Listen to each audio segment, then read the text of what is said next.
Right, hello, welcome back guys, and today I wanted to shift to a more hobby related video, because following up from the 10th edition announcement video, this seemed a really good time to do it. I do want to try and throw more of these hobby videos in the mix in 2023, I seem to say that every year, but as always it's about finding the right time. So as I say, now with the 10th edition of 40K on the horizon, it seems the ideal time to give a small update on things, one of which is my Necron army. It's been developing and I have several units still pending to be added to the force, including several of devastating size and power.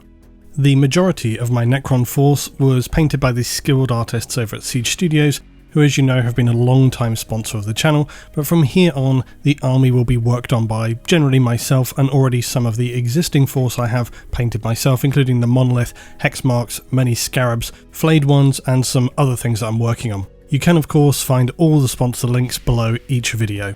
I've had a ton of you asking to see other things that I've been working on, so I'll try to update with my other miniature projects soon enough. A couple are more secret that I hope to reveal somewhere down the line. Now today doubles up in showcasing some of my physical 40k stuff, because what is a force without a place to both store and to showcase them? There are of course many choices when it comes to storing your miniatures, and I've used them all: glass cabinets, stacking semi-opaque plastic boxes, even old 40k cardboard box sets. These are all well and good, but on the more premium end of things is the Crystal Fortress storage system, and it's something I've been using for well over a year now. I've posted about it on my social media and community tab as well, and Crystal Fortress is something that I've really meant to talk about for some time. The basic concept of Crystal Fortress is to provide an efficient modular storage display system, which also utilises interlocking units, which lay out your miniatures with crystal quality acrylic for displaying your minis. Now before we get into the overview proper and talking about my Necron force, I want to just make a cards on the table disclaimer, because as a content creator for some 10 years now, it's always really important to me that whenever I talk about a product, I do so in a clear-cut manner, laying out my experience.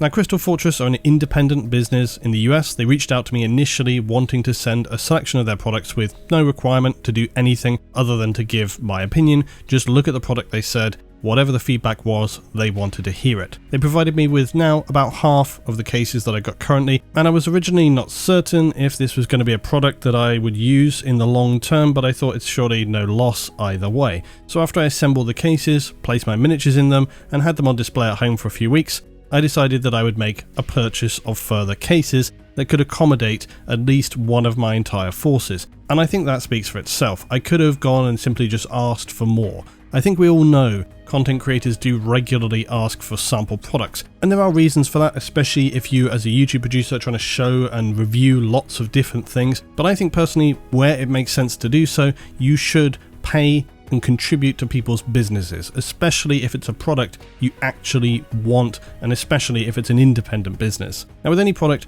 I can only ever speak from my own experience, and like any purchase, I recommend you do additional research before choosing where to make your purchases. That's just good consumer practice. A long while back, I decided as a YouTube producer that I would only ever recommend products that I had personally researched, used, tested myself for a decent amount of time. This is why you don't see continual random sponsor placements on my channel, because I only want to recommend products or services that I would use myself. This does mean I've turned away opportunities because I didn't rate a product or that I just wouldn't have wanted to recommend. If I had, it would have been insincere. Personally speaking, I never want to be in that position. It's a point of principle for me, and it is important because I know there's a lot of cynicism around recommendations for products. Any company or product I work with, I value its quality and its purpose, and I know that for many of you who have been watching this channel for many years now, you already know this with my recommendations and opinions. So first, I'll talk about my experience with the storage and the cases, and then we're going to showcase more of the Necron force, and I'll talk a little bit about the background for them as well.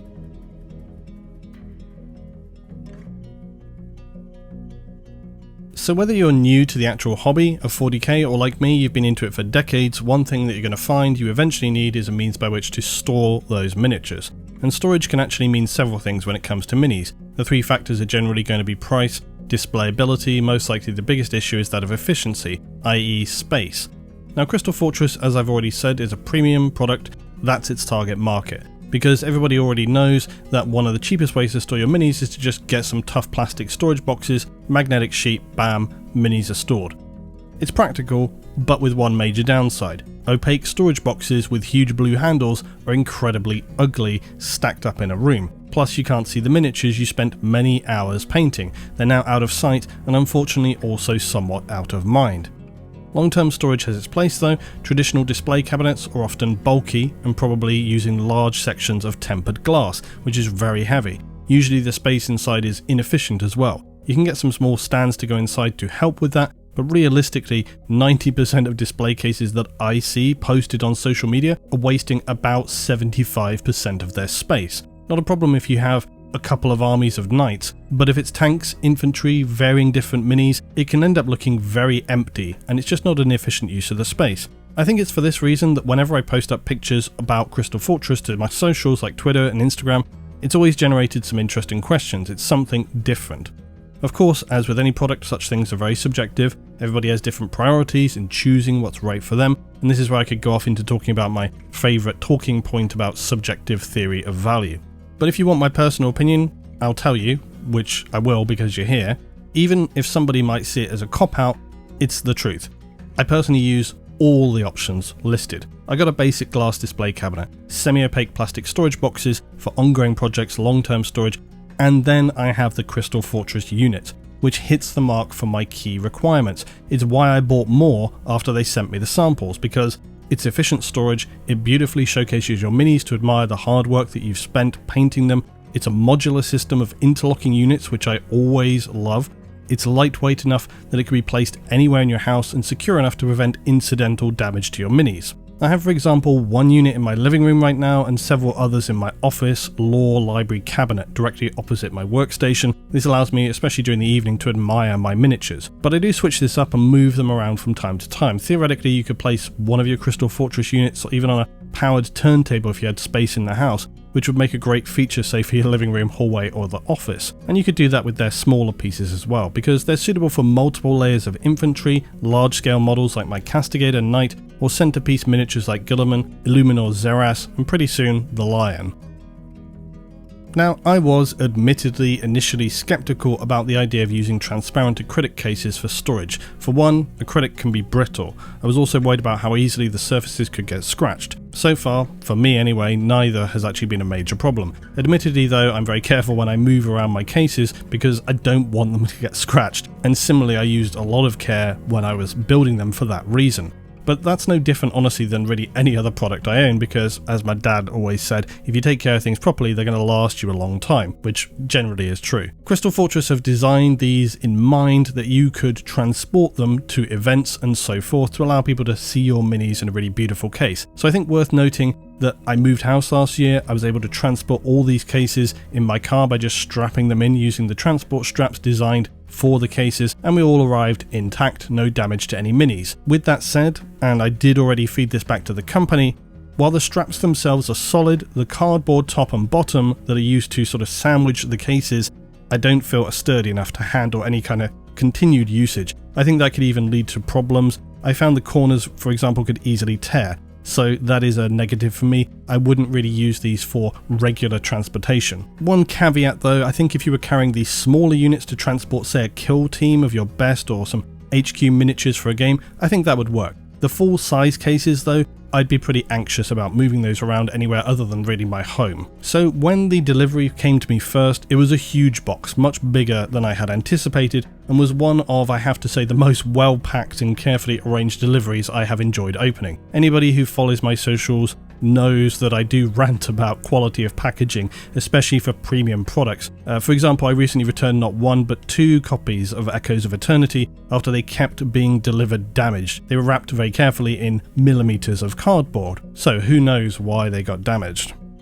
The actual instructions for building the units were pretty minimal, not unlike so many products, but honestly, It's not rocket science, and after a little logical laying out, assembling the units turned out to actually be quite enjoyable. And I say that really seriously because I'm one of those people who enjoys putting on some music or a show as a background and then just settling in for hours and hours of organising, building, painting or other repetitive tasks. I really enjoy that. I actually enjoy building miniatures more than I do painting them, which I know some people find absolutely insane. So building these kits like Lego was actually pretty addicting for me, and I was up quite late one night sort of just doing the whole lot. Of course, when assembling the units you need to use proper care because, as noted, acrylic can be brittle by its nature, so when adding pressure to connect the sections you need to do so in an even manner so that no one section is being applied with undue stress, because otherwise you definitely will break them. Once the cases are all connected up, they're plenty strong. I wouldn't suggest that they could be dropped on, say, a stone floor, but I have on occasion slipped with them whilst removing a section, and they have taken medium shocks with no ill effect. Although honestly, I tend to handle them, like I say, like glass crystal. I want to preserve their perfect finish because that's the whole point of them. What was even more addicting though, whilst constructing them, was of course slowly removing the protective plastic covering from the panels to reveal their crystal clear finish. That was incredibly satisfying. The first units that I built were the Humpback Fortress Cube and case and a cover, a quarter Fortress Cube, a 3/4 Fortress Cube, several storage pods, some layout layers, and then a variety of their magnetic sheets and magnetic targets.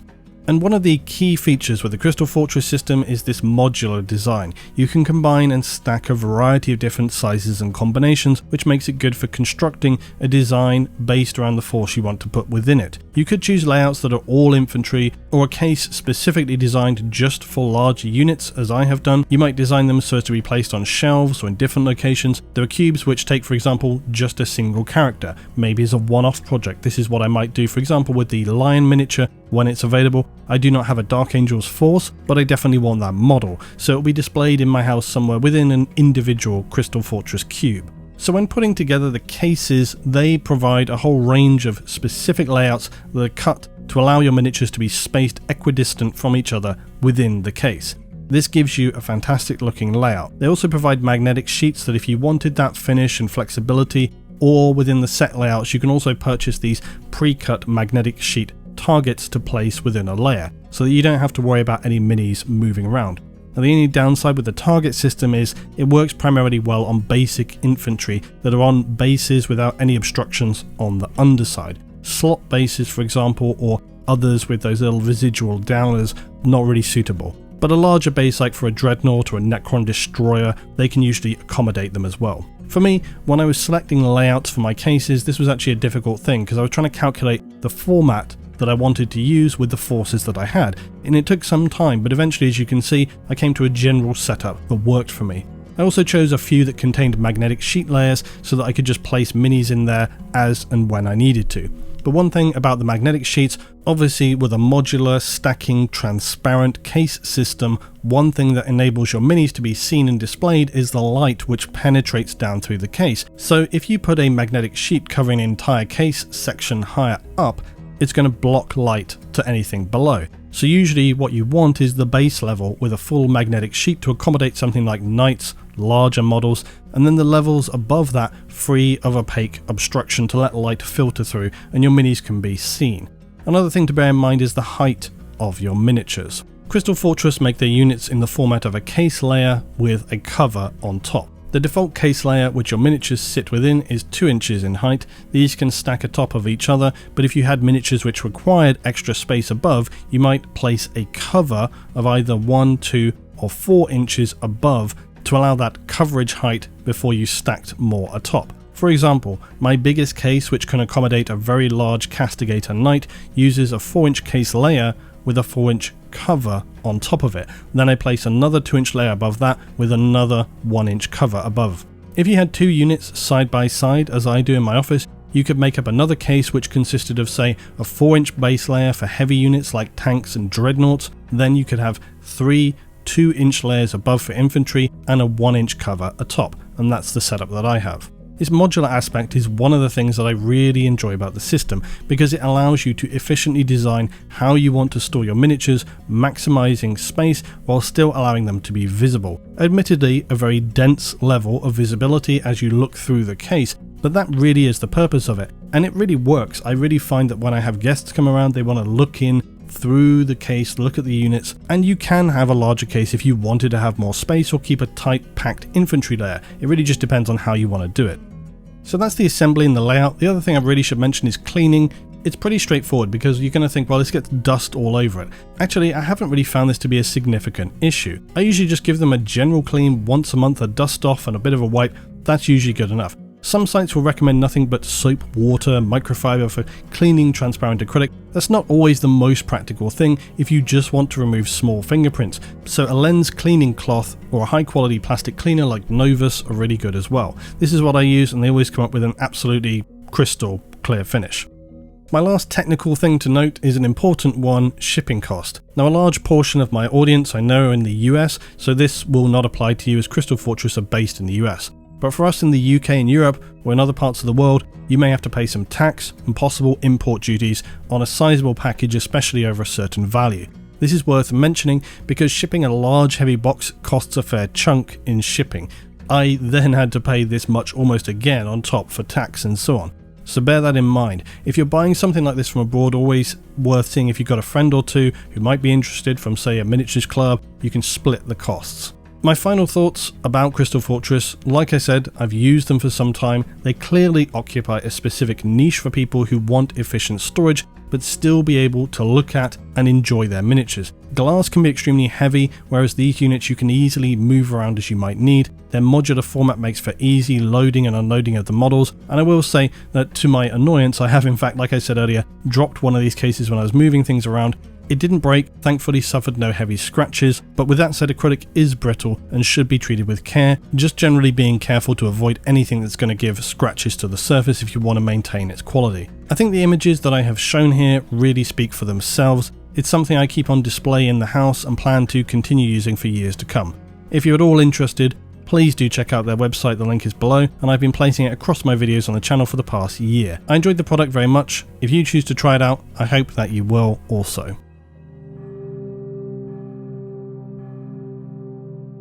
So now let's have an overview of the current status of my Necron Dynasty, who have been, yes, safely stored away for the past year or two in the Crystal Fortress cases. My Necron Dynasty are not one of those from the Codex, they're a custom dynasty, and this is only the second custom army that I own, the other of course being Sororitas. And I thought the Necron would give a great opportunity to develop some background to them. The background though is still a work in progress for me. I've just been musing and mulling it around for quite some time. I'll likely do a separate video down the line nearer the release of 10th when I've got the army in a more completed state. So I'll just give a rough overview today. It goes without saying, of course, that the background for my army, the lore for the army, is entirely 100% not official. It's just my made up thoughts to give it a bit of flavour for the force and the design. When the Necron, or the Necron Tier's expansive galactic empire was still connected by its dynasties, each of which was spread outward from its so-called crown world, this is where the overlord or pharaoh of the dynasty concentrated their power structure with a wealth of vassal planets which was tethered to that crone world. The further from the crone world, of course, the less power was felt by the worlds of that dynasty. Each had their own local lord ruling over them. The next sphere of influence were the core worlds and then the fringe worlds. Some of these may well only have been peripherally aware of their pharaoh, so detached were they from their leader's influence. Now my dynasty is known as the Zotek dynasty. Their pharaoh is Zokanet, the Redeemer, who exerts his control from the primary tomb world of Zunvok. As are all Necron dynasties, they remain in a continual process of reawakening former worlds, and so far the Zotek only control 3 nearby systems, totaling 24 planets. This includes some large worlds with sizable satellites. Despite only having awakened a few worlds of their former dynasty, these are all on the immediate periphery of the former Crown world. The forces therefore at their disposal are nothing to be underestimated. Within one of these systems, several Imperial worlds were scoured of humanity by the living metal undead at a cost of billions of lives to the Imperium. The Hive City's calls for assistance fell into darkness, lost in the blurring anonymity of the Imperial bureaucracy. It's likely that the Imperium are not even aware currently of the emerging dynasty here, especially as this region appears to have received little Imperial interest after having been already badly damaged by Tyranid Hive Fleet Kraken, with many dead worlds reported. This was seemingly what allowed the Zotek dynasty to reawaken initially, being relatively undisturbed. So despite their dynasty being awoken later than many other Necron, they have been able to spend time repairing and restoring their tombs and technology before they were venturing out once again into the galaxy. For the worlds they travelled to within the immediate vicinity of their core worlds, some of these were already reeling from having fought off splinter forces of Vanguard Tyranid organisms and were still picking up the pieces. The arrival of an invigorated, newly emerged Necron army set on reconquering their domain brought their end. The dynasty is situated on the far eastern fringe of the galaxy, and having reawakened to find themselves surrounded now by enemies on all sides, Imperials to their galactic south and north, dark forces from the warp all around, strange aliens to the west, among many others. They've encountered broken contacts with the hated Eldari, who have most recently been sighted around their system to the galactic east. Something that was much to the dismay of the Pharaon and his immediate court, who had presumed upon awakening that their ancient enemy would surely have become extinct. To discover that this was not in fact the case brought them considerable consternation. Pharaon Zokanet has some fairly lofty goals about restoring themselves to both power and even unlocking some sense of sentience among those who serve the court. And as the dynasty has awoken, he has been planning for their stability, defense and resurgence. While in some respects they have goals not shared by many others, the Zotek are still very much Necron, albeit a little cautious in the early days of their awakening. This is likely only a planned effort to not overstretch themselves until they're able to understand a more full picture of just what is happening in their immediate vicinity, where their allies may be, and indeed what is occurring in the wider galaxy. What can be said is that so far any worlds that they have assaulted fell in a short space of time. More disturbing is the fact that while the Zotek seem to have an agenda which sees them engage some worlds with restraint and even surgical strikes to minimise damage for whatever reason, significantly more have been just burned to ashes, scoured having been deemed as serving no functional purpose or having an inherent value. While they appear to harbour some goals of advancement, regrowth and a recovery of culture, the Zotek dynasty very much remain destroyers. The power of their dynasty is unknown at the current time, but as their reach is limited and they continue to reawaken dynasty tombs around their immediate systems, they're presumed to have pretty limited capability, at least in terms of reaching too far from the core worlds. Clearly, their immediate worlds are heavily fortified with untold strength below the surface, and as new tomb worlds are engaged, their numbers continue to steadily grow. As with all Necron, just what technology any dynasty specifically holds remains a mystery. The Necron at one time held weapons capable of extinguishing stars, not to mention the manipulation and study of temporal sciences. The core tomb world of Zunvok has so far been seen to develop significantly in the centuries since their emergence, from now less of a tomb to something more akin to a planetary battle station. But they also have seemingly begun ambitious construction of new temples and tomb complexes. For what Pharaon Zokanet sees as not merely the reawakening of their dynasty, but indeed a new epoch for their race, the Necron tier. Now, as noted before, my Necrons were primarily worked on by Siege Studios, which did an awesome job and quite honestly saved me a lot of headache by beautifully helping realise the colour scheme that I had come up with for this force, and also the very consistent quality across the infantry.